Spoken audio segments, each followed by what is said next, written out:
Hi long range hunting, welcome to episode 18 of our terminal ballistic testing, hunting versus match bullets.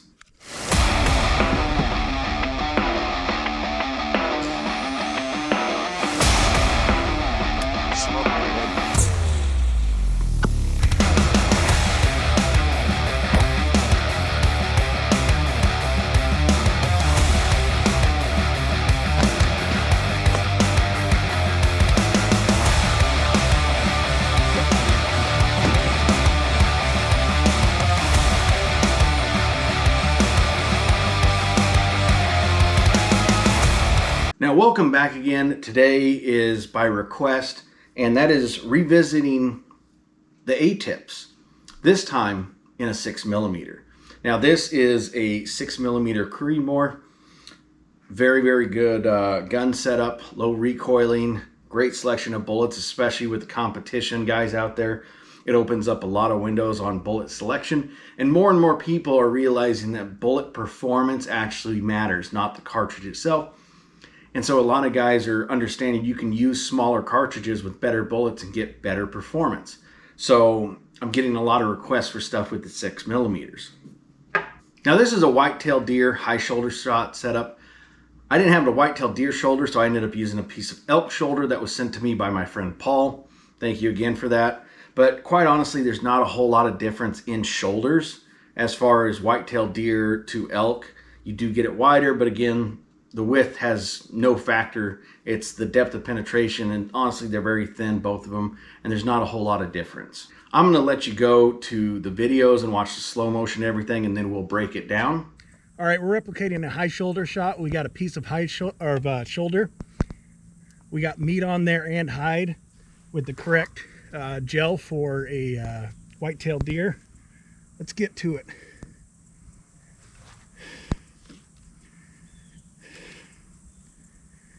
Today we're using a 110 A-tip out of the 6 Creedmoor.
You ended up go straight up, or just kind of? It just went like boing. Junior, say that again. What did it happen to the gel? And there's a place that no one went there that no one could ever go to. And that's where the gel went? Yeah, Mars. It was funny, we pulled up. Dad, I don't think your gel's okay. Yeah, so gel didn't make it, huh? Now, a lot of people might be asking me, they say, oh, well, you know, that's a high shoulder shot at high velocity. You don't really recommend that. And generally that's true. My general rule of thumb is 2,400 feet per second. If you're over that with these types of bullet burger hybrids, A-tips, etc., ELD match, TMKs, over 2,200 feet per second, I avoid high shoulder, go for heart, lungs, neck, head. And under 2,400 feet per second, everything goes. The reason I do this is that's a general rule of thumb across all the different calibers, cartridges, bullets. That rule of thumb is going to work and give you good results.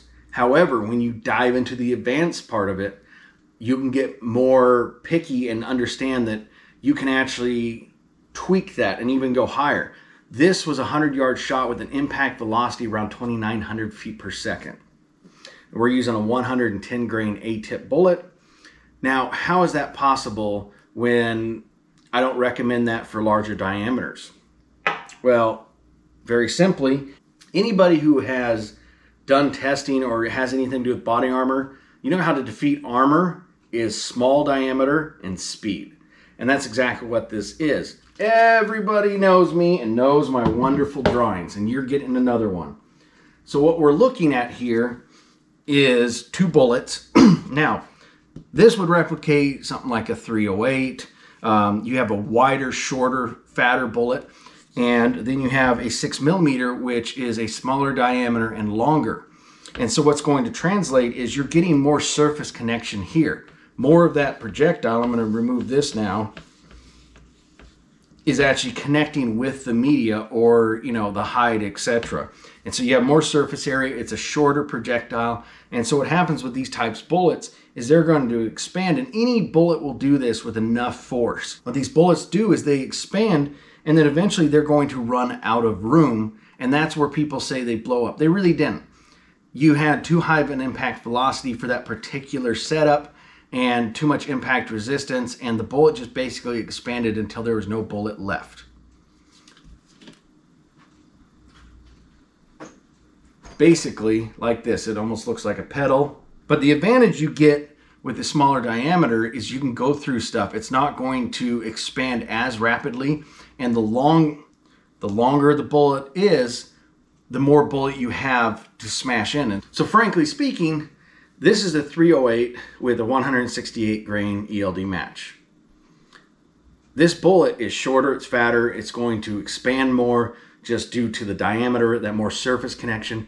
And so if I did this bullet with that same impact velocity into that same thing, I would get a different result. Just for that simple fact. This, however, with that smaller diameter is going to go through that and is going to allow you to do shots like high shoulder at a higher velocity and still attain those really good results. This, you know, might be confusing. It's taken a long time to break it down. There's no real math equation for it, but studying it in the field and the results and breaking down the science of it, smaller diameter does give you advantages. A lot of people think bigger is better. It's not always the case. That bullet, I can do a high shoulder shot at pretty much any distance inside this gun's capabilities, and it's going to put down anything. I can do the short range, high velocity, and I can do the low end too. These bullets work very well, but that gives you an advantage because, again, there's not a lot of projectiles of the match type that you're going to get those ideal results through a shoulder. Now, if you want to go 30 cal going on the heavier side like the 208s and stuff like that, then you can do those higher velocity shots on shoulder shot. But it's about equaling out the bullet and how fast it's going to expand, the length of the bullet, etc. Now, as you can see, this was the shoulder. I've got it actually upside down here. This is where it hit. I mean, this is the part that you're impacting. A lot of people don't realize it's not that thick. It really isn't what you're aiming for. And it gets bigger up here. This is the bottom of it. But that bullet blew right through it like it wasn't there. And you can see how much meat is filled. Again, this is for an elk, but I had the meat fully filled with a nice chunk. It went through the hide. It went through the bone. It went through everything and exited out. If you look at that permanent wound cavity, there's really nothing left over. There's the tip and a little bit of the bullet, but the majority of that projectile exited. So as far as shot placement, if you have something like this with that setup, and again, it goes by each bullet individually, the type it is, the construction, and just even, you know, the weight of it as far as, you know, if you're going to 30 caliber, going heavier is going to aid you not only in that BC increase, but also in the length of that bullet, helping with sectional density and allowing you those higher velocity shots as far as shoulders if you choose to do that. But getting those bullets pushed at those types of velocities, you got to have a lot of recoil. A gun like this, I have almost zero recoil, as you see, and it'll put down anything I want to. I can go take this on a bison hunt or whatever I want and put down that animal, even with a high shoulder shot at high velocity. So these are great projectiles. It gives you a very good range as far as the diameter. It's a perfect balance, in my opinion, of both external ballistics and terminal ballistics. This gun right here with this is beating my 300 Win Mag out to 1,200 yards on drop. Not by much, but it is beating it. And this one, I can see my impacts at 100 yards. So it does a phenomenal job. There's a great balance to it of velocity, bullet choice, and terminal and external ballistics with this setup that I have. So just a great bullet out there. Do I think they're overpriced? Yes. I really think Hornady is kind of screwing themselves just on the price point itself. They're great bullets. Do I think they're worth what some people are selling them for or what Hornady's asking? Not really. The only reason I'm really running them, they're a great bullet, but this is what the gun likes. I plan on running 108 ELD match. However, this gun shoots the A-tips way better than the ELD. So guess what? I'm running A-tips, and I will. So great projectiles, great performance. I mean, for that small of a bullet, you saw it opened up a very nice cavity. It left a good permanent wound cavity. It did better than the core lock that was on the last episode. So don't get in the whole weird mindset that somehow the cartridge dictates performance, or you can't do it with a certain size bullet. It's all about balance of actually knowing that animal. A lot of people overestimate them too. This was just a discussion in the group about bison. I've killed bison, and quite honestly, if you look at a bison, yes, are they large animals? Do they have big long bones and ribs? Yes. However, those ribs are not much different than an elk or a white-tailed deer. I mean, you're not talking, these giant thick things. You're talking about, this. There's fractions of an inch difference in depth of penetration, which again, that's what we're talking about, what we need to look at. Not how long a rib is, but how thick it is, as far as how does that bullet how much does that bullet actually have to go through in order to get through that rib. So people tend to overestimate animals. They use bullets that aren't giving them the best performance because they are overestimating that impact resistance and what it has to go through. And then they blame the cartridge, saying, oh, it's not big enough. And then they just go to a larger cartridge with the same bullet, or an even harder bullet, not understanding that that's what is failing them to begin with, is their lack of knowledge, and they're using the wrong projectile. So, I mean, point blank, excellent bullets. You can do a lot with it. I'm going to continue testing and show you guys high-low velocity. I've already done some with the 230 grains and 30 cal, but I'm going to continue knocking this out, since, especially with PRS, a lot of guys are running 6 millimeters. So we're going to continue plugging through, getting every type of bullet I can. We're on episode 18, and quite honestly, that's crazy to me that we've done so many. And that's not counting the sniper headshot one, which would technically be 19. So everybody be safe out there. Happy hunting.